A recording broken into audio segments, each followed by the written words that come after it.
નમસ્કાર, આપ જોઈ રહ્યા છો આખું અવલોકન ન્યૂઝ. જામનગર જિલ્લામાં ખેડૂતો માટે રાહતના સમાચાર સામે આવ્યા છે. હાપા માર્કેટિંગ યાર્ડ ખાતે આજથી ચણા અને રાયડાની ટેકાના ભાવે ખરીદી પ્રક્રિયાનો પ્રારંભ કરવામાં આવ્યો છે. આ ખરીદીનો શુભારંભ જિલ્લા ભાજપ પ્રમુખ ડોક્ટર વિનુભાઈ બંડેરીના વરદ હસ્તે કરવામાં આવ્યો હતો, જ્યાં મોટી સંખ્યામાં ખેડૂતો હાજર રહ્યા હતા. પ્રથમ જ દિવસે નોંધણી માટે ખેડૂતોમાં ઉત્સાહ જોવા મળ્યો છે.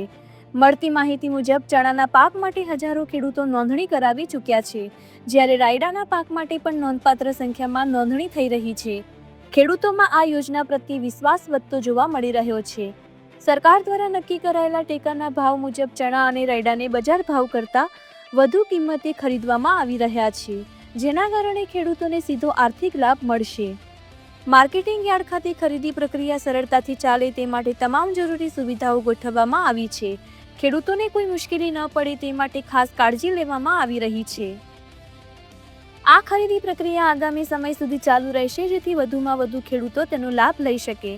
ખેડૂતોમાં ખુશીની લાગણી જોવા મળી રહી છે અને તેઓ આ નિર્ણયથી આર્થિક રાહત મળશે તેવી આશા વ્યક્ત કરી રહ્યા છે. આ સાથે જ અન્ય સમાચાર માટે જોડાયેલા રહો.